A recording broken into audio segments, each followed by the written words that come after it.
وَلَقَدْ يَسَّرْنَا الْقُرْآنَ لِلذِّكْرِ فَهَلْ مِن مُّدَّكِرٍ۔ الحمد للہ رب العالمین والصلاة والسلام علی سید الانبیاء والمرسلین، اما بعد فاعوذ باللہ من الشیطان الرجیم، بسم اللہ الرحمن الرحیم۔ وَقَدْ نَزَّلَ عَلَيْكُمْ فِي الْكِتَابِ ان اذا سمعتم آیات اللہ یکفر بها ویستہزأ بها فلا تقعدوا معهم حتی یخوضوا فی حدیث غیرہ انکم اذا مثلهم ان اللہ جامع المنافقین والکافرین فی جہنم جمیعا۔ صدق اللہ العظیم۔ قابل احترام سورہ نساء کی 140 نمبر آیت مبارکہ ہے، جس کی تلاوت کرنے کا شرف حاصل کیا ہے۔ آپ کے سامنے موضوع سابقہ آیات مبارکہ سے متصل چل رہا ہے کہ اللہ تبارک و تعالیٰ کو سراسر خالص مومن پسند ہے۔ کوئی ایسا دوغلا ایمان کا دعوے دار کہ جو کافروں کے پاس ہو تو کافر بن جائے، مومنوں کے پاس ہو تو مومن بن جائے، اللہ کو ایسا ایمان رکھنے کا دعویٰ کرنے والا شخص پسند نہیں ہے۔ غزوہ احد کا تناظر بھی ہے، لیکن میرے اور آپ کے زمانے کی بات بھی ہے۔ کل والے موضوع کو ہی آگے چلایا جا رہا ہے کہ منافقین کا رویہ یہ ہے کہ جب اللہ اور اس کے رسول اور کتاب قرآن کے دشمنوں کے پاس بیٹھتے ہیں تو انہی کی باتوں میں مگن ہو جاتے ہیں، اور جب مسلمانوں کے پاس ہوتے ہیں تو پھر مسلمانوں کے ساتھ مل جاتے ہیں۔ اب اللہ فرما رہا ہے کہ اگر تمہیں کوئی ایسی مجلس مل جائے، یہ ایک آج کے دور کا بڑا المیہ بھی ہے، لوگ ڈسکشن کرتے ہیں مذہبی مسائل کے اوپر، اور چونکہ جو بنیاد ہے اور علم کا لیول ہے وہ مذہبی لحاظ سے مکمل نہیں ہوتا، اس وجہ سے وہ ڈیبیٹ کچھ اچھا انداز اختیار نہیں کرتی۔ بہت سارے سینسٹیو بچے اپنے کالجز میں اور یونیورسٹیز میں مختلف قسم کی ڈیبیٹس جو ہے وہ پوچھتے ہیں کہ اس معاملے کا کیا حل ہے، کہ فلاں بچہ تو یہ کہہ رہا تھا اور فلاں جگہ پہ یہ بات تھی۔ تو اللہ ایک اصول میرے اور آپ کے لیے بیان فرما رہا ہے کہ میں اور آپ چونکہ مسلمان ہیں تو ہم نے کس کے اصولوں کو فالو کرنا ہے؟ اسلام کے اور اللہ اور اس کے رسول کے۔ ہم جب بھی ڈیفینڈ کریں گے اسلامی معاملات کو غیروں کے طرز کے مطابق تو ہم کبھی بھی پورا نہیں اتر پائیں گے۔ اگر کوئی دور جدید کی جتنی بیماریاں ہیں معاشرے میں، مثلا ڈرنکنگ عام ہو چکی ہے، اسی طرح ریشنلزم، عقلیت پرستی، ہر معاملے کو عقل کے لیول پہ ناپنا اور ماپنا، یہ آج کے معاشرے میں عام ہو چکا ہے۔ بھائی میں کیسے پیدا ہوا؟ اپنے باپ اور ماں کی ایک نسبت اور تناسب کی وجہ سے۔ وہ کیسے پیدا ہوئے؟ اپنے ماں باپ کی وجہ سے۔ یوں چین چلاتے چلاتے چین پہنچ جاتی ہے، بھائی اللہ کو کس نے پیدا کیا؟ یہ اس طرح کی ڈیبیٹ کہ ہم جب اللہ نے ہمیں پیدا کر دیا ہے اور ہمیں برائی کی طرف بھی لے جانے کے لیے، خیر کی طرف بھی لے جانے کے لیے جب اللہ نے باؤنڈ کر دیا ہے تو پھر مجرم ہم تو نہیں ہیں، ہم تو تقدیر کے پابند ہیں۔ یہ اس طرح کے جو مسائل ہیں جن کو اگر عقل کے پیمانے پہ ناپیں گے تو پھر ہم پورا نہیں اتریں گے۔ ہم نے ان کو حل کرنا ہے اللہ اور اس کے رسول کے دیے ہوئے احکامات کی روشنی میں۔ اب میں اور آپ اگر کسی ایسی مجلس میں بیٹھیں تو اس میں میرا اور آپ کا رویہ کیا ہونا چاہیے؟ آج کی آیت مبارکہ میں ہمیں یہ بات بتائی گئی ہے۔ وَقَدْ نَزَّلَ عَلَيْكُمْ فِي الْكِتَابِ، واو کا معنی اور تحقیق بے شک، نزل نازل کیا، علیکم تم پر، فی الکتاب اس کتاب میں، اللہ نے اس کتاب میں تم پر یہ حکم نازل کیا ہے۔ کون سا حکم؟ ان اذا سمعتم آیات اللہ یکفر بها ویستہزأ بها فلا تقعدوا معهم۔ ان کے دیٹ کے معنوں میں ہے، اذا جب، سمعتم تم سنو، آیات اللہ اللہ کی آیات کے بارے میں، کہ اللہ کی آیات کے بارے میں لوگ کیا کہہ رہے ہیں؟ یکفر بہا، اللہ کی آیات کا، یکفر بہا اللہ کی آیات کا انکار کیا جا رہا ہے۔ اللہ تمہیں کتاب میں حکم دے رہا ہے کہ جب تم کسی ایسی جگہ پہ بیٹھو جہاں اللہ کی آیات کا انکار کیا جاتا ہے، وَيُسْتَعْزَوْ بِهَا، اور ان کا استہزاء اور مذاق اڑایا جا رہا ہے، تو فَلَا تَقْعُدُوا مَعَهُمْ، فا کا معنی پس، لا تقعدوا تم نہ بیٹھو، معہم ان کے ساتھ حتیٰ یحودوا فی حدیث غیرہ۔ یہ اب ایک جواب ہے چھوٹے سے سوال کا کہ اگر کسی ایسی مجلس میں تم بیٹھے ہو جہاں پر اللہ کی آیات کا انکار ہوتا ہے اور وہ لوگ مذاق اڑاتے ہیں، یہ قرآن میں کہاں لکھی ہے یہ بات؟ یہ لوگوں کی اپنی بنائی ہوئی بات ہے، مسلمانوں کی۔ اور بدقسمتی یہ ہے کہ مسلمانوں کے اندر ایسے گروہ پیدا ہو چکے ہیں کہ جو خود اس طرح کے معاملات کو کریٹ کرتے ہیں۔ مثلا مسلمانی کے دعوے کے ساتھ ہی ایک گروہ تھا جو حدیث کا منکر تھا، جو اہل قرآن اپنے آپ کو کہلاتے تھے۔ اب جو حدیث کے ماننے والے ہیں ان کی بھی اپنی مختلف کیٹیگریز ہیں کہ ہم نے کس لیول پہ ماننا ہے۔ تو اگر اللہ کی آیات کا انکار کیا جا رہا ہو اور ان کا مذاق اڑایا جا رہا ہو تو کیا کرو؟ ان کے ساتھ نہ بیٹھو، اٹھ جاؤ۔ لیکن اگر اللہ رسول کی آیات کا انکار نہیں ہے تو پھر تم بیٹھ سکتے ہو۔ یہ ایک پالیسی بھی ہے کہ اللہ فرما رہا ہے مسلمانوں کو کہ یہ نہیں ہے کہ تمہارا کافروں کے ساتھ بیٹھنا بالکل منع ہے، لیکن اگر تمہارے احکامات کا مذاق ہو تو پھر تم نے نہیں بیٹھنا، اس کے علاوہ تم بیٹھ سکتے ہو۔ یہ اب ہے کہ اگر کوئی پولیٹیکلی کوئی کاروباری اگر معاملات ہوں کسی اور ملک کے ساتھ ملکی لیول پر یا کوئی اور، تو یہاں اس آیت مبارکہ کے حصے میں ہمیں اس کی اجازت مل رہی ہے۔ فَلَا تَقْعُدُوا مَعَهُمْ، ان کے ساتھ نہ بیٹھو، حتیٰ یہاں تک کہ یحودوا، اس کا معنی ہے ڈوبنا، غوطے لگانا۔ تو قرآن میں ایک لفظ چنا گیا گفتگو کے لیے، حتیٰ یخوضوا، یہاں تک کہ وہ مشغول ہو جائیں، شروع کر دیں، فی حدیث غیرہ، فی کا معنی میں، حدیث بات، گفتگو۔ حدیث کا لٹرل میننگ، لغوی معنی حدیث کا ہے گفتگو کرنا، بات چیت کرنا، لیکن جب ہم اس کو مذہبی سینس میں لیتے ہیں تو اس سے مراد یہ ہے کہ اللہ کے نبی کی گفتگو، باقی نہیں۔ لیکن قرآن نے اس کو اپنے لغوی معنوں میں استعمال کیا ہے اور ٹرم کے لحاظ سے اس کو یوز نہیں کیا۔ حتیٰ یہاں تک کہ یخوضوا، وہ غوطے لگانے لگ جائیں، مشغول ہو جائیں، فی حدیث، کسی ایسی بات میں، غیر ہی، جو اس کے علاوہ ہو۔ کس کے علاوہ؟ اللہ کی آیات کا مذاق اور اللہ کی آیات کا انکار اس کے علاوہ ہو۔ یہ رضا بیٹا آپ کے لیے بھی آپ سوال پوچھتے ہیں عموماً کہ یونیورسٹیز میں لوگ ایسی بچے باتیں کرتے ہیں کہ شراب کے لیے جو ہے وہ اس کی ممانعت کا حکم کدھر ہے؟ آج اگر کوئی عام معاشرتی لحاظ سے کوئی انٹرسٹ اور سود ہے جس سے کسی کا چولہا جو ہے وہ بجھ رہا ہے تو آپ اس سے سود نہیں لے سکتے، لیکن جو ہمارا کاروباری سود ہے اس کے اوپر جو ہے وہ کوئی ایسا لان تان شریعت کی طرف سے نہیں ہے۔ یہ وہ ساری باتیں ہیں جو آج اقلیت کی پیداوار ہیں۔ تو ان لوگوں کے ساتھ نہ بیٹھو جو اللہ کی آیات کا انکار کر رہے ہیں اور اس کا مذاق اڑا رہے ہیں، لیکن جب وہ کسی اور بات میں مشغول ہو جائیں تو پھر تمہارا ان کے ساتھ بیٹھنے میں کوئی حرج۔ ہاں، کیا ڈیبیٹ نہیں کی جا سکتی؟ اگر کوئی اللہ کی آیت کا انکار کرے تو بیٹھنے والے کا فرض کیا بنتا ہے؟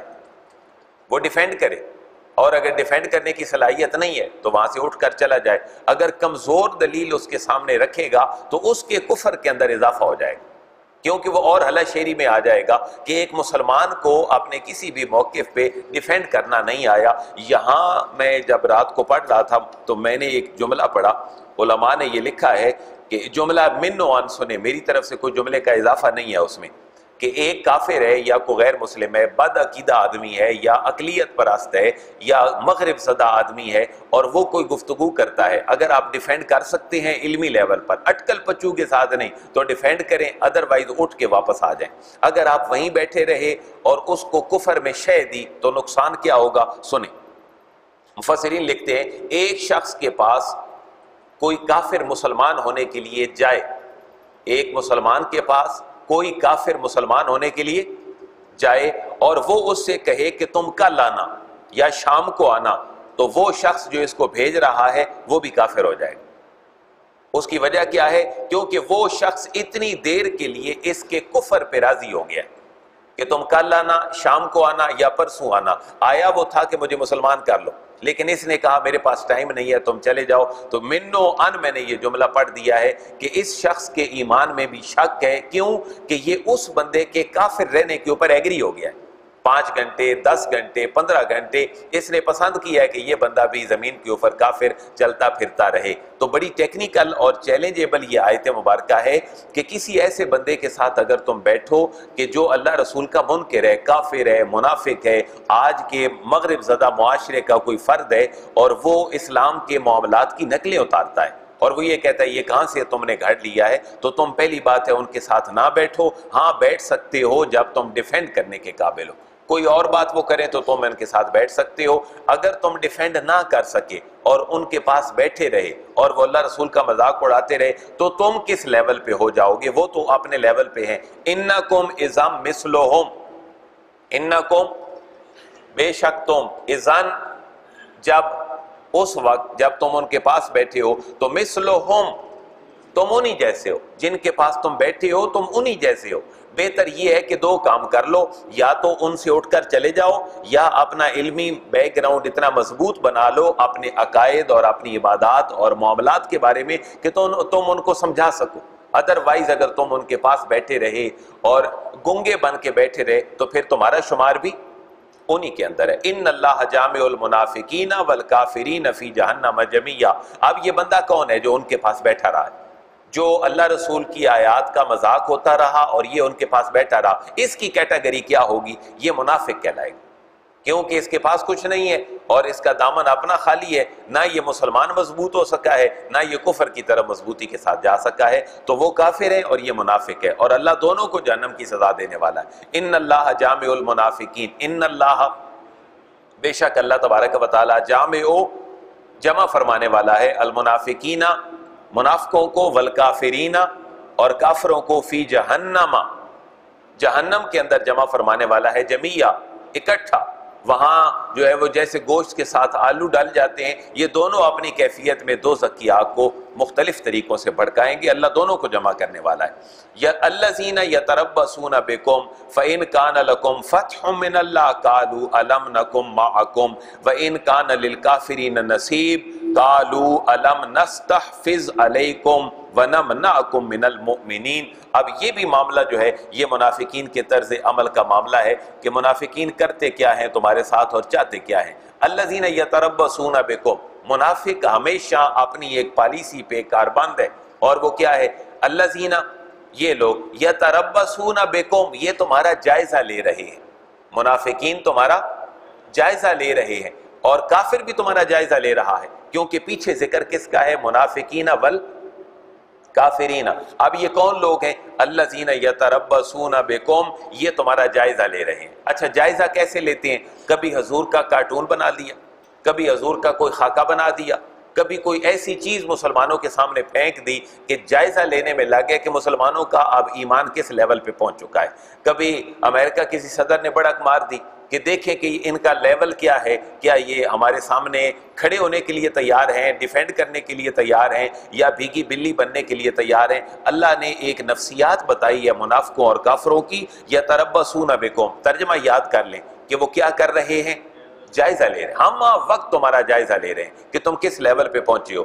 آج کل کوئی بات چل رہی ہے نصاب کی تبدیلی کی کہ مذہبی جو گفتگویں ہیں اور چیپٹرز ہیں وہ چھوٹے بچوں کے نصاب سے نکال دیے گئے ہیں، تو اب یہ بھی ایک ٹیسٹ ہے میرا اور آپ کا کہ ہم کس لیول پہ کھڑے ہیں، کہ بچے کیا پڑھ رہے ہیں، کس لیول پہ پڑھ رہے ہیں، اور یہ وہ تعلیم ہے کہ جو تربیت کے بالکل علاوہ ہے۔ فَإِن كَانَ لَكُمْ فَتْحٌ مِّنَ اللَّهِ قَالُوا أَلَمْ نَكُن مَّعَكُمْ، تو پیسہ ان کا، تعلیمی پالیسیاں ان کی، تو پھر بچے ہمارے بڑے ہو کر کیا بنیں گے؟ اسی تناظر کو ذرا ذہن میں لائیں۔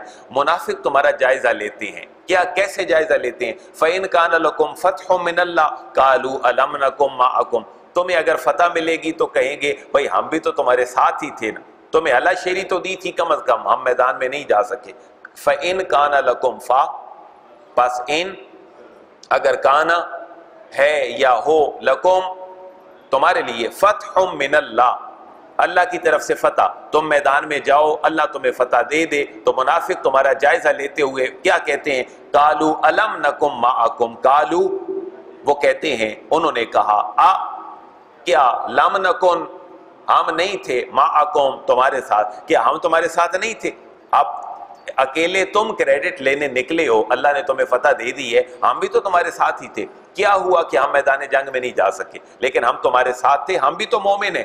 اور دوسرا رخ پھر منافقوں کا اور کافروں کا یہ ہے کہ وَإِن كَانَ لِلْكَافِرِينَ نَصِيب، واو کا معنی، اور ان اگر کانا ہو للکافرین کافروں کے لیے نصیبن کوئی حصہ، اگر کافروں کو کبھی کوئی حصہ مل جائے کہ مسلمانوں کے اوپر وہ غالب آ جائیں تو اس وقت پھر ان کا رویہ کیا ہوتا ہے؟ قالوا الم نستحوذ علیکم، قالو وہ کہتے ہیں کیا لم نستحفظ، کیا ہم غالب نہیں آ گئے تھے، علیکم تمہارے اوپر، کیا ہم تمہارے اوپر غالب نہیں آ گئے تھے، وَنَمْنَعْكُمْ مِنَ الْمُؤْمِنِينَ، واو کا معنی، اور نَمْنَعْكُمْ کیا ہم نے تمہیں نہیں بچایا تھا، من المؤمنین مومنوں سے، کہ ہم تمہارے اوپر غالب آ گئے تھے، مومنوں سے تمہیں بچانے والا کون تھا؟ وہ بھی تو ہم ہی تھے۔ یہ وہ دوغلی پالیسی ہے جو پوری دنیا عالم اسلام کے ساتھ چلائے بیٹھی ہے، مسلمانوں کے ساتھ بھی ہیں، مسلمانوں کے مخالف بھی ہیں۔ اب یہ بھی بات ہے اور 100% ہے کہ ایک بندہ دہشت گردی کرانے کے لیے فنڈ دے رہا ہے تو دوسرا اس کا بھائی یا کوئی اور سینیٹر یا کوئی اور اس کا جماعت کا رکن دہشت گردی رکوانے کے لیے اس کو پیسے دے رہا ہو، ایک ہی بندہ دونوں چیزیں وصول کر رہا ہے، یا دو بندے دو مختلف لوگوں کو استعمال کر رہے ہیں، تو یہ وہ رویہ ہے جو منافقین کا اور کفار کا رویہ ہے۔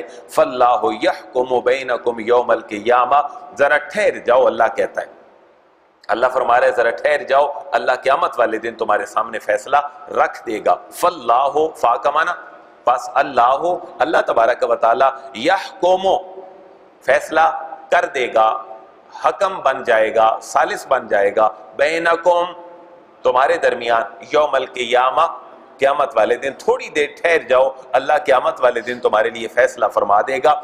وَلَن يَجْعَلَ اللَّهُ لِلْكَافِرِينَ عَلَى الْمُؤْمِنِينَ سَبِيلًا، یقین مانے کتنی بڑی حوصلہ افزائی ہے میری اور آپ کی اس آیت میں۔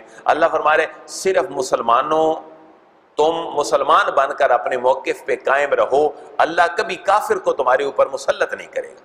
تم مسلمان بن کر اپنی حکمت عملی طے کرتے رہو، اللہ کافروں کو کبھی راستہ نہیں دے گا کہ وہ تمہارے اوپر غالب آ جائیں۔ واو کا معنی، اور لن یجعل اللہ، یہ میں نے عرض کیا تھا 4 حروف ہیں جو حروف نواسب ہیں، ان، لن، کے، ایزن، یہ فعل مضارع کو نصب دیتے ہیں اور اس کے اندر معنوی تبدیلی پیدا کرتے ہیں۔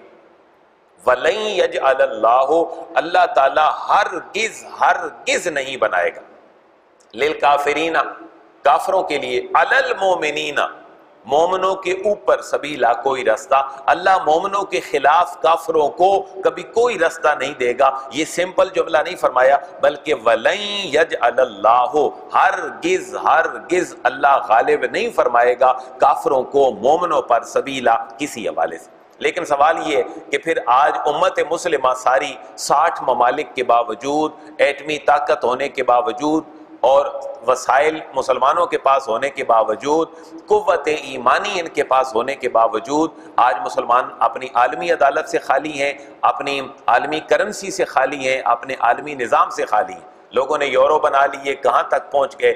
ہمارے کھلاڑیوں کے مسائل ہوتے ہیں، ان کی عدالتوں کے اندر ہوتے ہیں۔ ہماری عافیہ صدیقی کا کیس ہے، ان کی عدالتوں کے اندر ہے، مسلمان خود کیوں نہیں؟ یہ اللہ بتا رہا ہے کافروں کو اللہ ہلا شیری نہیں دے گا، لیکن مسلمان بھی تو کم از کم مسلمان بن کے دکھائیں۔ لہذا اصل مسلمانوں کی کمزوری یہ نہیں ہے کہ وسائل نہیں ہیں، وسائل ہیں لیکن سافٹ ویئر مضبوط نہیں ہے، سافٹ ویئر کرپٹ ہو چکا ہے۔ مومن کا جو ایمان ہے وہ اپنے مکمل درجے کے اوپر نہیں ہے۔ اس سے اگلی آیت مبارکہ میں اب اللہ منافقین کے احوال کو بیان فرما رہا ہے کہ منافقین اور کیا کیا کرتے ہیں۔ اب اس میں کوئی نئی بات نہیں ہے جو میری سمجھانے والی ہو، یہ ترجمہ آپ خود فرمائیں گے ان آیات مبارکہ کا جو یہاں سے شروع ہو رہی ہیں۔ منافق کرتے کیا ہے؟ ان المنافقین یخادعون اللہ وہو خادعهم وَإِذَا قَامُوا إِلَى الصَّلَاةِ قَامُوا كُسَالَىٰ يُرَاءُونَ النَّاسَ وَلَا يَذْكُرُونَ اللَّهَ إِلَّا قَلِيلًا۔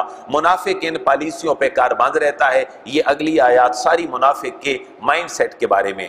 ان المنافقین، بے شک منافقین اپنے زوم میں، اپنے ذہن کے اندر، یخادعون اللہ، اللہ کو دھوکہ دیتے ہیں۔ منافق اللہ کو دھوکہ دیتے ہیں اپنے زوم اور اپنے خیال کے مطابق، حالانکہ معاملہ کیا ہے؟ وَهُوَ خَادِعُهُمْ، یہ جو دھوکہ اللہ کو دینے کی بات کرتے ہیں، اللہ ان کے دھوکے کی ان کو سزا دے رہا ہے۔ اور سزا کیا ہے؟ کہ یہ اللہ کو دھوکہ دے رہے ہیں اور ان کو سمجھ نہیں آ رہی کہ ہم دھوکہ تو اپنے آپ کو دے رہے ہیں، یہ اللہ ان کے دھوکے کی تدبیر کر رہا ہے۔ یہ ایک دفعہ پھر میں جملہ پڑھ رہا ہوں تاکہ ترجمہ اور مفہوم آپ کے ذہن میں آ جائے۔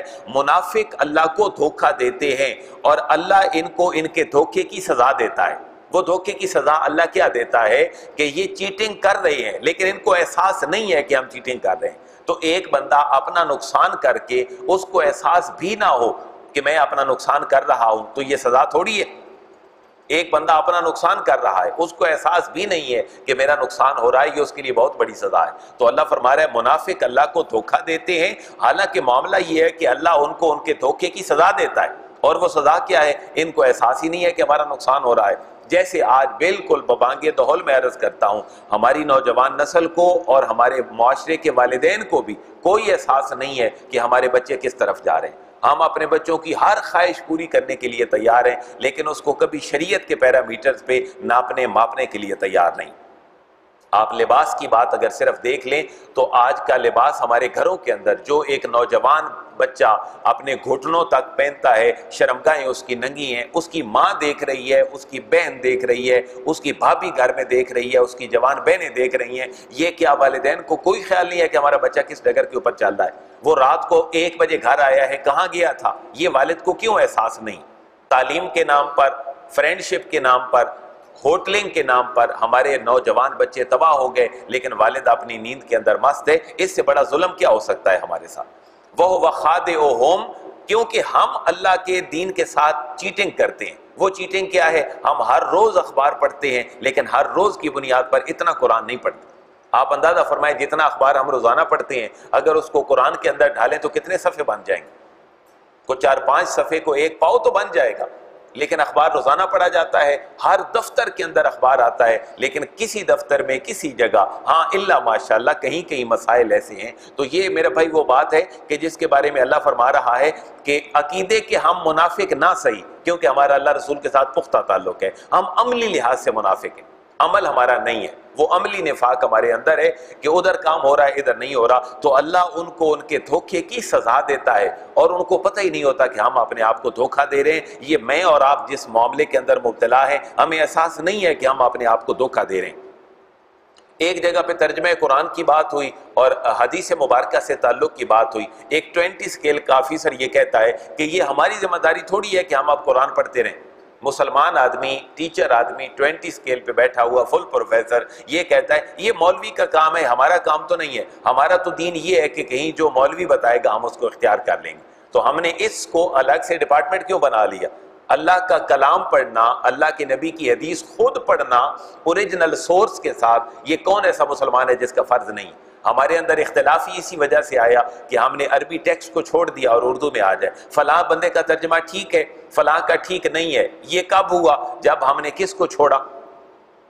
عربی ٹیکسٹ کو چھوڑا. عربی ٹیکسٹ کو چھوڑا، ترجمے کی طرف آئے تو ہم پریشانی کے اندر مبتلا ہو گئے. اگر ہمیں صرف قرآن ٹیکسٹ کے ساتھ آتا ہوتا، ہمیں عربی اپنی گہرائی کے ساتھ آتی ہوتی تو کم از کم ہم دیوبندی بریلوی کے جھگڑے سے تو نکل جاتے. مین اختلاف تو یہی ہے پہلا کہ فلاں بندے کا ترجمہ ٹھیک ہے، فلاں کا ٹھیک نہیں ہے. تو ہمیں سزا ملی ہے قرآن کے ٹیکسٹ کو چھوڑنے کی. آج بھی اسی کی طرف لوٹ آئیں. یہ مولوی کی ذمہ داری کوئی نہیں ہے، اللہ ہر بندے کو مولوی بنانا چاہتا ہے. یہ تو اتفاق سے مولویوں کا شعبہ ایک الگ بن گیا کہ یہ علماء ہیں. اللہ اتنی ریکوائرمنٹ ہر بندے مومن سے کر رہا ہے. مومن کی دوسری نشانی، پہلی نشانی تو یہ ہے کہ وہ اللہ کو کیا دے رہا ہے؟ دھوکہ. لیکن اللہ اس کے دھوکے کی اس کو سزا دے رہا ہے. دوسرا منافق کا طرز کیا ہے؟ وَإِذَا قَامُوا إِلَى الصَّلَاةِ قَامُوا كُسَالَىٰ. واو کا معنی اور اذا، جب قاموا وہ کھڑے ہوتے ہیں منافق الی الصلاۃ نماز کے لیے تو قاموا کسالا وہ کھڑے ہوتے ہیں بڑے سست ہو کر، کاہل ہو کر. کسالا کہتے ہیں سستی کو اور کاہلی کو، وہ بڑے سست ہو کر کھڑے ہوتے ہیں. اس کے دو معنی ہیں. ایک معنی تو یہ ہے کہ نماز پڑھتے ہیں تو خیال ادھر ہے، کبھی یوں کر لیا کبھی یوں کر لیا. بس کب امام صاحب رکوع میں گئے، ابھی امام نے رکوع کے لیے اللہ اکبر نہیں کہا تو یہ پہلے رکوع میں چلے گئے. امام نے سجدے سے سر نہیں اٹھایا، انہوں نے پہلے اٹھا لیا. ایک یہ سستی ہے. ایک سستی یہ ہے کہ کبھی فجر پڑھ لی کبھی عشاء پڑھ لی. یہ دونوں سستیاں ہیں، ایک نماز کے اندر اور ایک نماز کا اہتمام کرنے میں. یہ دونوں نشانیاں کس کی ہیں؟ منافق کی. کہ جب نماز کے لیے کھڑے ہوتے ہیں تو بڑی سستی کے ساتھ، نماز پڑھتے ہیں تو اندر سستی کرتے ہیں نماز کے، اور اگر نماز کبھی پڑھ لی کبھی نہ پڑھی. یہ دونوں سستیاں مراد ہیں. اور یراؤن الناس، یراؤن وہ دکھاتے ہیں، الناس وہ اپنی نمازیں لوگوں کو دکھاتے ہیں. ولا یذکرون اللہ الا قلیلا، ان کا دامن خالی ہے، اللہ کا اتنا بڑا ذکر نہیں کرتے، تم ان کے ذکروں سے جو ہے وہ متاثر ہونے کی ضرورت نہیں ہے. واؤ کا معنی اور لا یذکرون، وہ ذکر نہیں کرتے ہیں اللہ تبارک و تعالیٰ کا الا قلیلا، مگر بہت ہی کم. یہاں بھی دو معنی ہیں، وہ اللہ کا ذکر نہیں کرتے ہیں مگر بڑا تھوڑا تھوڑا، اور وہ اللہ کا ذکر بڑے تھوڑے منافق ہیں جو کرتے ہیں. یہ دونوں معنی مراد ہیں. مذبذبین بین ذالک لا الہ ہؤلاء ولا الہ ہؤلاء ومن یضلل اللہ فلن تجد له سبیلا. بس یہ آخری آیت مبارک ہے، وائنڈ اپ کرنے لگے ہیں. منافق پھر کرتا کیا ہے؟ وہ دس اور دیٹ کے چکر میں پڑا رہتا ہے. کبھی کہتا ہے میں یہ کر لوں گا، ہاں نہیں میں ایسے کر لوں گا. بس نہ ایمان پختہ. یہ اب ہم مثال لائیں نا اپنے شکلوں میں. بھائی بندہ توبہ کر کے اللہ کی بارگاہ میں آتا ہے اتنا پختہ، بھائی آج کے بعد میں نے نماز نہیں چھوڑی، بس 5 نمازیں پڑھی. اگلے دن گھر سویا تھا رات کو تو گھر والوں نے دن کو 2 بجے اٹھایا، بیٹا دفتر بھی جانا ہے، کام بھی کرنا ہے، کاروبار پہ بھی جانا ہے. تو دس اور دیٹ، کبھی ادھر کبھی ادھر. مذبذبین بین ذالک، یہ اردو میں ہم لفظ یوز کرتے ہیں، فلاں آدمی تو بڑا متذبذب ہو گیا ہے، پریشان ہو گیا ہے، کو ہینگ ہو گیا ہے، فیصلہ نہیں کر پا رہا. تو منافق کیا ہوتے ہیں؟ کفر اور ایمان کے درمیان متزلزل رہتے ہیں. مذبذبین بین ذالک لا الہ ہؤلاء ولا الہ ہؤلاء، لا نہیں الہ کی طرف، ہؤلاء ان کے، کن کے؟ کافروں کے. لا الہ ہؤلاء، نہ یہ کافروں میں ان کا شمار ہوتا ہے، ولا الہ ہؤلاء، اور نہ ہی ان کا شمار مومنوں کے اندر ہوتا ہے. یہ طرز فکر اور طرز عمل ان کا بن گیا ہے. ومن یضلل اللہ فلن تجد له سبیلا. واو کا معنی اور، من کا معنی جس کو یضلل گمراہ کرتا ہے اللہ تبارک و تعالی، تو فلن تجد له سبیلا. فا کا معنی پس، لن تجد ہرگز نہیں پائے گا، سبیلا کوئی راستہ. جس کو اللہ گمراہ کرتا ہے وہ کوئی راستہ کبھی نہیں پاتا. یہاں بھی ایک چھوٹا سا اگر کوئی ذہن کے اندر سوال آئے تو اس کو دور کر لیں. بھائی جب اللہ نے یہ فرما دیا ہے کہ جس کو اللہ گمراہ کر دے وہ پھر کوئی ہدایت کا راستہ نہیں پاتا، اللہ کے گمراہ کرنے سے مراد کیا ہے؟ جس کو اللہ گمراہ کر دے پھر کوئی ہدایت نہیں ہے. تو وہ اگر یہ کہے کہ مجھے تو میرے اللہ نے گمراہ کیا ہے، تم کیوں کہتے ہو ایسے؟ اس کا جواب یہ ہے کہ اللہ نے انسان کو ساری صلاحیتیں دی ہیں حق پہ چلنے والی. باطل کا نکھار بھی اس کے ذہن کے اندر پیدا کر دیا ہے کہ یہ حق ہے، یہ باطل ہے. لیکن ایک بندہ اب حق کے اوپر چلتا ہی نہیں ہے اور باطل کے اوپر ہی چلتا رہتا ہے، تو کیا حق کی صلاحیت ختم ہو جائے گی یا برقرار رہے گی؟ اب ایک بندہ دوڑتا نہیں ہے، اگر وہ پہلے دوڑے گا تو اس کے لیے تو دوڑنا مشکل ہو جائے گا. اور یہ دوڑ اگر وہ اپنی زندگی میں چھوڑ دے گا اور 20 سال کے بعد وہ اگر یہ کہے کہ میں اب اسی رفتار پہ پھر دوڑنا چاہتا ہوں جس رفتار پہ میں اپنے عروج پہ دوڑ رہا تھا، تو کیا اسی رفتار پہ دوڑ سکتا ہے؟ اس کو اس رفتار سے گھٹایا کس نے؟ اس کے عمل نے اس کو اس رفتار سے گھٹا دیا ہے. تو اللہ نے تو دونوں راستے دیے تھے، حق کا بھی اور باطل کا بھی. وہ حق پہ بھی چلتا رہتا تو باطل کمزور ہو جاتا، وہ چلتا رہا باطل پہ تو کمزور، طاقتور کیا ہو گیا؟ باطل اس کا طاقتور ہو گیا. لہٰذا اللہ جس کو گمراہ کرتا ہے اس کے لیے کوئی ہدایت نہیں ہے. اس کا معنی یہ ہے کہ اللہ پھر صلاحیتیں چھین لیتا ہے، فطرتی طور پر اس کے اندر سے صلاحیتیں اٹھ جاتی ہیں. میں نے کل پرسوں بھی یہ جملہ عرض کیا تھا، آپ کا ذہن کھولنے کے لیے مزید عرض کر رہا ہوں. امام بخاری کو کتنی حدیثیں یاد تھی؟ 5 لاکھ. کتنی حدیثیں یاد تھی؟ 5 لاکھ. بخاری کتنوں سے بنی؟ 72 74 7274 ٹوٹل بخاری کے اندر حدیثیں ہیں 7274. اب کوئی حافظ قرآن بنتا ہے 6666 آیات کے ساتھ، بلکہ 6236 آیات مبارکہ ہیں ٹوٹل اپنے وقف کے اختلاف کی وجہ سے، تو وہ مان نہیں ہے. امام بخاری کے حافظے میں اور میرے اور آپ کے حافظے میں کوئی بندہ دنیا میں ایسا ہو سکتا ہے جس کو امام بخاری جیسی احادیث یاد ہو؟ 5 لاکھ. وہ حدیثیں صرف ایسی نہیں ہے کہ ٹیکسٹ ہے، ان کی چین بھی ہے. حضور نے فرمایا، صحابی نے سنا، صحابی نے فرمایا، تابعی نے سنا، تابعی نے فرمایا، تبع تابعی نے سنا. یہ صلاحیت کیوں ہم سے چھین لی گئی؟ ہم نے اپنی صلاحیت پہ ڈیپینڈ کرنا چھوڑ دیا. یہ میری بات فالو کر رہے ہیں آپ کہ اللہ ہدایت کب چھینتا ہے؟ جب انسان اپنے اندر سے ہدایت کی تڑپ ختم کر دیتا ہے. اللہ نے لوگوں کو صلاحیتیں دی تھیں چونکہ وہ یوٹیلائز کرتے تھے، انہوں نے یوٹیلائز کرنا چھوڑ دیا. ہم چھوٹے چھوٹے کارڈوں پہ آ گئے، پھر USB پہ آ گئے، پھر ہم اپنی پوری ڈیوائسز میں آ گئے جن میں ڈیٹا محفوظ ہے. ہمیں تو اپنے ماں باپ بہن بھائی کے علاوہ لوگوں کے نمبر فون کے یاد نہیں ہوتے.